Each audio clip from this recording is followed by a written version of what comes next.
Hello, my name is Leroy Blevins. Welcome to Mysteries and Histories. In this episode here, what I want to do is I want to go over some stuff that was overlooked into the JFK assassination case. And what I'm going to do is I'm going to eliminate my research right now into this case. And I want to point out some facts that what I don't understand when I was doing my investigation into this case is how can just even this little bit of information right here was overlooked. Now, as I pointed out over the years, in the past 55 years, there's been dozens and dozens of researchers that, investigate, did research on this case. I can't say investigate, they really just did research on this case, basing all their evidence on stories and stuff that's told and everything else like that. But when I look at the stuff, when I started getting this stuff in, like the images, and then, I'm sitting there seeing this and seeing that, I was like, well, don't just bring up red flags for anybody. Why hasn't anybody ever brought this kind of stuff out just with what I'm about to show you? Okay, first what I'm going to do is we're going to get into it and we're going to talk about this for a moment. Just like we're going to look at Oswald's rifle, Carcan rifle is found here, and the clip for the rifle is found over here, right by the stairway here. Now, it made me think of, well, if the rifle is over there, he fired the 3 shots as they claimed. And Oswald was heading out, and he was, they're talking about a 90-second gap there, where he was seen on the second floor lunchroom. Okay, they had 90 seconds in between there. Why would a man place a rifle in this location here, but also have time to take out the clip from the rifle and place it over here? Okay, rifle here, covered up with boxes, and then place the clip over here. By him placing that clip over there, gave me some information as he wanted them to find that rifle. Because remember, they didn't find no prints on the rifle. They had to break it apart, and then they found an old palm print of Oswald's on the bottom of the barrel between the stock and the barrel itself. That's where they found the old palm print. But I'm sitting here as like, to me, as a researcher and an investigator, okay, I would wonder why would Oswald place the bullet clip over here on the box? And with him doing that means that, hey, he wants me to look in this area here. That's why when I first looked at this, that had been a decoy rifle when I started looking in this case, because of things that we see right here that researchers and investigators or whoever done their research on this case never even point this kind of stuff out. But to me, I have to say, why would he place the clip over there? If he has this 90-second period, they say he took these 3 shots and he had 90 seconds to get downstairs to the lunchroom, where would he find a time to place the rifle there, place a clip over there, take a clip out, place it there for them to find it? That's the key fact. Why would he want to place it there for them to find? Because he wanted them to look in this area. And the reason why he want to look in this area is because he wants people to think the assassin went down his stairwell here. See? So that's what we got to look at when we're doing investigation. Number 2, the dent and the chrome between the sun visors. Now, they point this out, but they never talk about it. They never really talk about it. They point the dent out. When I seen this image here, again, ring red flags, it's like, wait a minute. That dent, when you look at it, what you want to do is you want to line up and see where that dent line up to. So this is what I did. I went ahead, well, if a shot came down, the dent shouldn't be there. The dent should be more up here. And I know I'm on one section, so I'm going to do it this way so you can see it all. The dent, if it was coming down, the dent should be up in this location here, not down here. If the shot came straight in, the dent should be more right down here than up here. So when I lined up, it's like, wait a minute, this dent is coming from down position, up, it's coming from down up. So when I start lining this up, right here, as you see here, I start lining this up, and it's like, wait a minute, this dent lines right back to JFK's throat when we see in the images and films. That dent, when you place that dent and you mark it, like I said, we're going to mark this dent right here, as I'm going to pull up this one here too. So we'll have both of them up. Okay, when we line this dent up, and we see that this dent came in from a down angle going upward, and when then we trace this all the way back, it lines right where JFK's throat is. And as you see, it's also on the left side of JFK's limo right here. It's on the left-hand side of JFK be sitting here.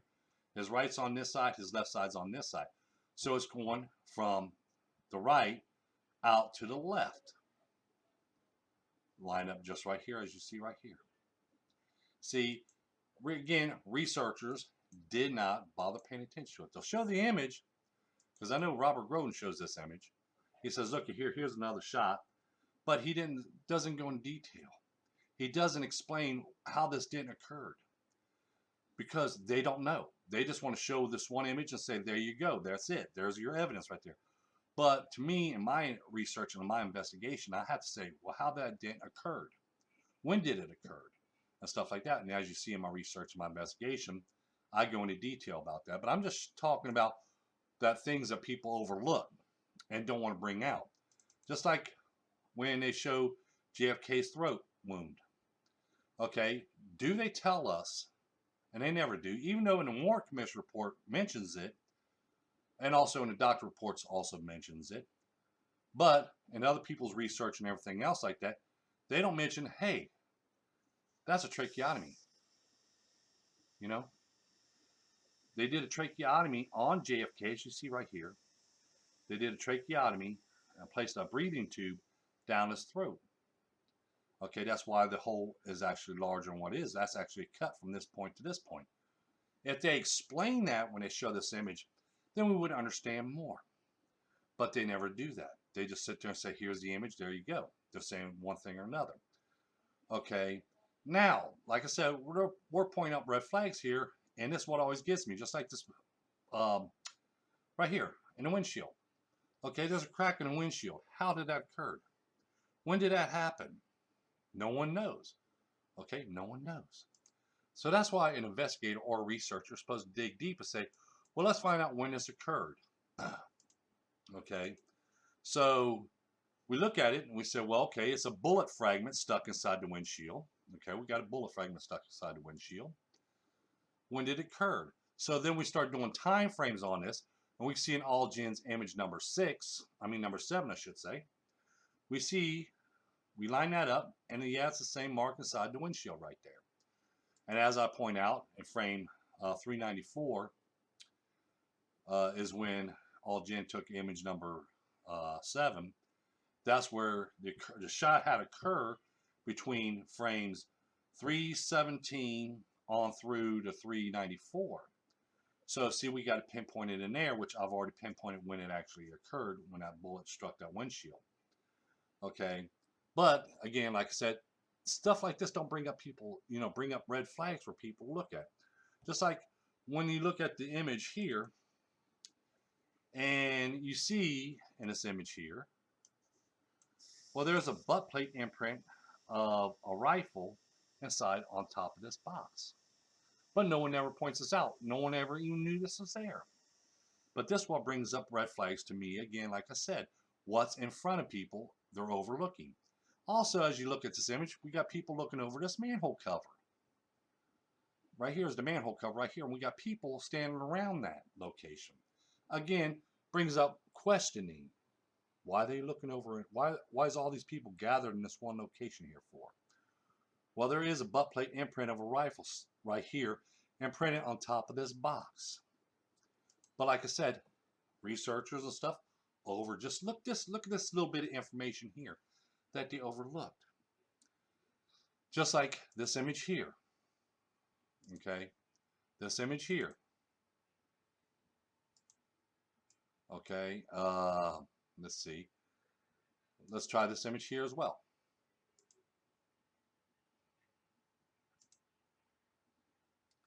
Here's 3 images, right? shows Secret Service agents, police officers, and all right here looking in the grass area. What are they looking for? Then we see the tip of the bullet right here. Well, okay, well, there's something lying in the grass there. And this police officer is trying to figure out where these shots came from because he's looking over this manhole cover. But then again, no one bothered bringing this up. No one's even bothered talking about this. Then when we go ahead and zoom in on that location, what do we find? We find a bullet lying in the grass. Okay, now we have a bullet lying in the grass. So where did that bullet come from? Like I said, these images have been in public's eye for years and years, but no one's never brought this up. No one's never even talked about it or anything else. Just like when we look at the backyard image of Oswald. Let's take a look at that for a moment. Here's the image of the Carcano rifle. Okay, now remember, I'm doing an investigation, I'm doing research, and I'm trying to find out all this information. When we look at the Carcano rifle, what we're going to do is we're going to look at the scope for a minute. And this should be red flags that are brought up to anybody, but they never do. Let's look at the scope for a minute. Here's a close-up of the scope on the backyard image of Oswald, as you see him holding the papers here. As you see, this is one solid piece right here, and we got the clip sticking up right here that holds on the scope. We look at the barrel of the rifle, which is here, and this is the scope, as you see right here. This is all a solid piece.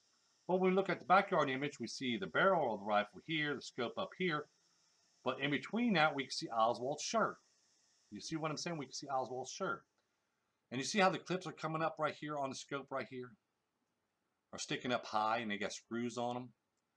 There's none on these right here. There's none on this picture here. Look at the scope. It's a long scope. This is a short scope. So you see what I'm saying? The clips for the scope is one here, one here. This is one solid piece right here.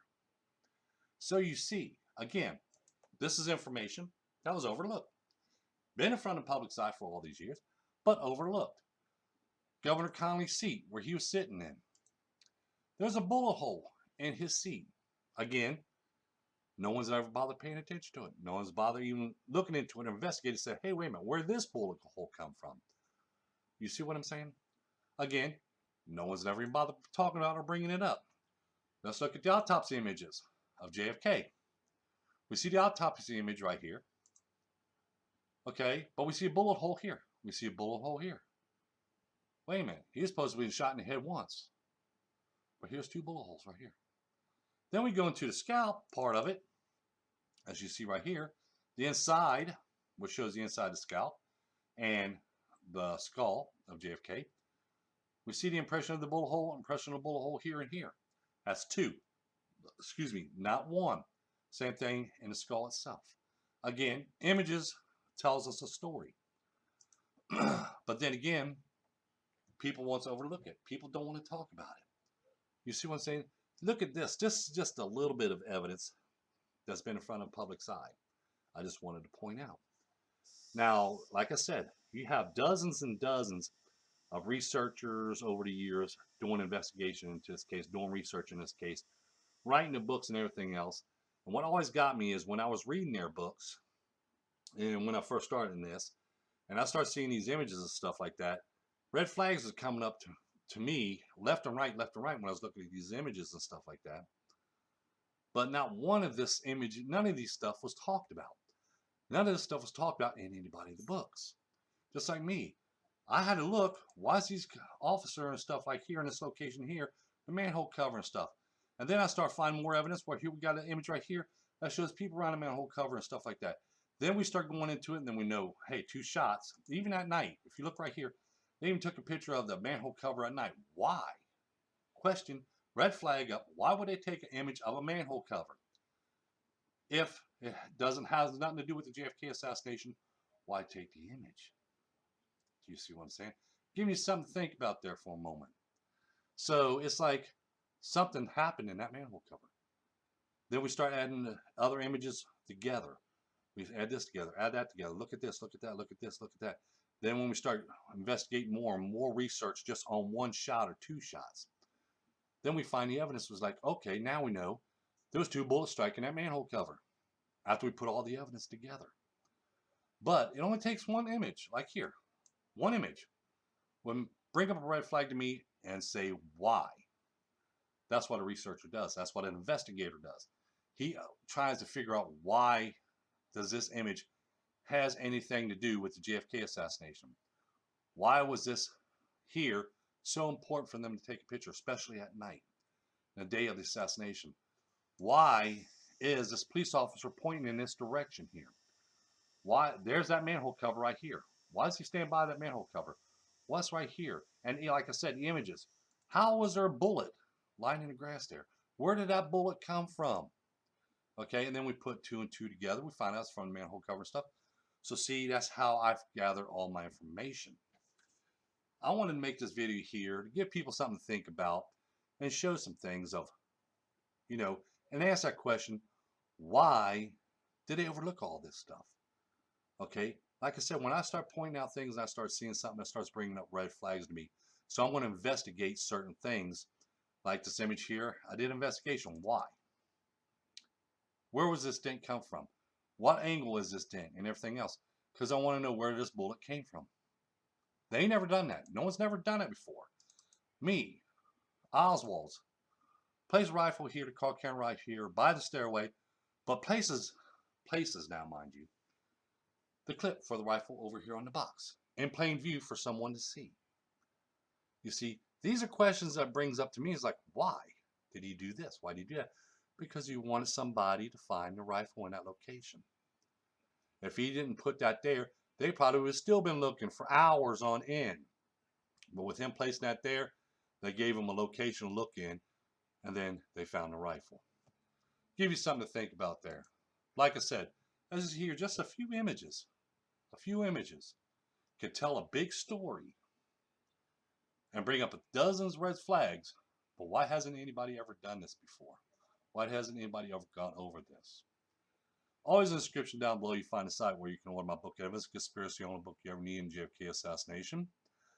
Don't forget to hit the like button. Don't forget to subscribe. Don't forget to tell your friends about us. Share this information and other information from my videos on your social medias and stuff like that. And everybody, please, please have a pleasant day.